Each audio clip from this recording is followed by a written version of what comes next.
They say evil leaves behind echoes.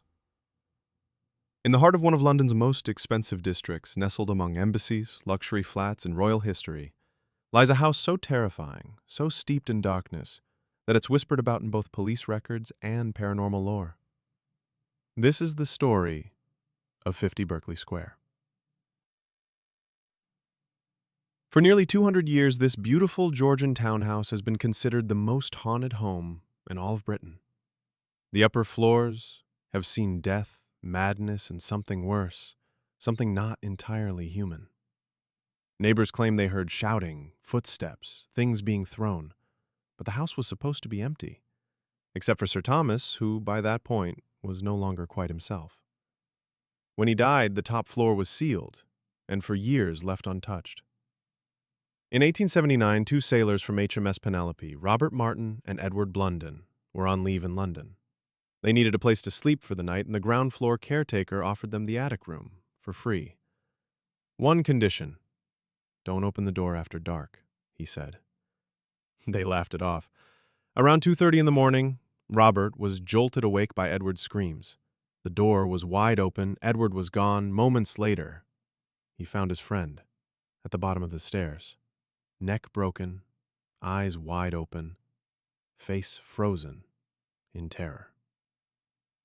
Authorities found no signs of a struggle, no intruder, no explanation, but the caretaker refused to enter the attic ever again. He told police, "Something lives up there, something that isn't dead, but was never alive." Over the years, more witnesses emerged. A maid reportedly went mad after entering the attic. A nobleman, spending a night there on a dare, shot himself before sunrise.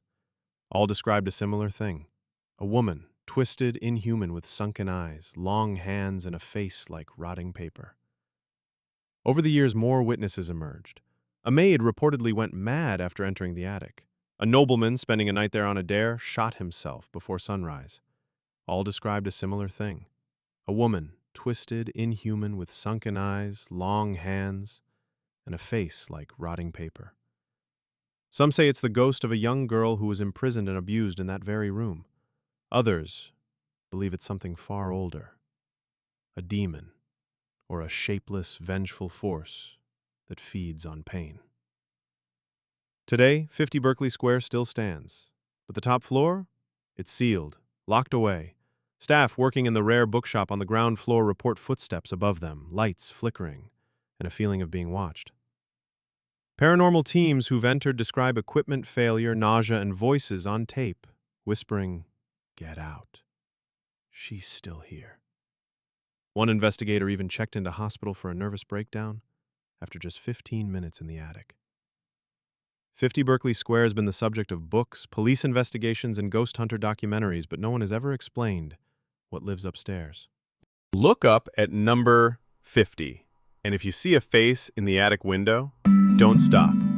Don't look back. And whatever you do, never knock on the door. You've been watching Fear Diaries. If this story chilled you, subscribe for more real horror tales from the darkest corners of the UK. Until next time. There's haunted, and then there's something else. Something darker. Something that scratches, slaps, and throws you across the room. That breathes behind your neck when you're alone, and that watches you sleep from the shadows. This is not a story for the faint of heart. This is the real, terrifying case of the Black Monk of Pontefract, the most violent haunting ever recorded in the United Kingdom. Our story begins in 1966 in the quiet town of Pontefract, West Yorkshire, an ordinary working-class town, the kind of place where people know their neighbors, where nothing extraordinary is ever supposed to happen. That's what the Pritchard family thought when they moved into number 30 East Drive. Jean and Joe Pritchard had two children, 15-year-old Philip and 12-year-old Diane. The home was cozy, a council house like any other, but the peace didn't last long, because within just a few weeks of moving in, it started. a white, powdery substance falling from nowhere. Water pooling on the kitchen floor. No source, no leak. Lights flickering, doors creaking open and shut on their own. The family thought it was plumbing, bad electrics, drafts. Until they started hearing footsteps upstairs when no one was home. Until objects flew across the room in front of them. Until photographs were slashed by invisible hands right through the frames. They called a repairman, an electrician, a plumber. No explanation. The activity grew stronger, and then it focused. Most of the attention was directed at young Diane. Doors would slam shut behind her. She'd feel hands grab her in empty rooms. One night, while brushing her hair, a cold, invisible force yanked it so hard she fell backwards. But the worst was yet to come. The family began seeing a figure, always in the corner of the eye, sometimes standing at the foot of the stairs, tall, black-robed, face hidden, motionless. It never spoke. It just watched.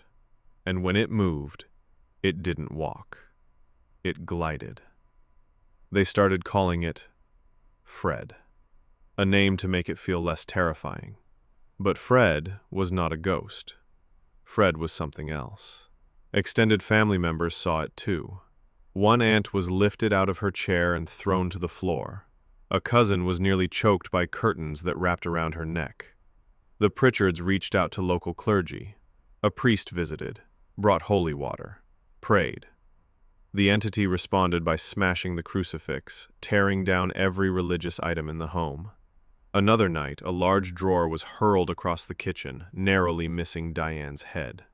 Footprints appeared on the ceiling. Furniture shook. Lights blew out. And still, it got worse. The neighbors began to whisper. Some thought the family were lying. Others were too afraid to talk. But local paranormal investigators began paying attention. One medium claimed the entity was a Cluniac monk from the 13th century, a man who was executed for assaulting and murdering a young girl, hanged at the gallows, which once stood exactly where the house now stood. The entity became known as the Black Monk of Pontefract, described as tall, cloaked, without a visible face, but with a terrifying presence, like walking into a nightmare. Diane was the most tormented.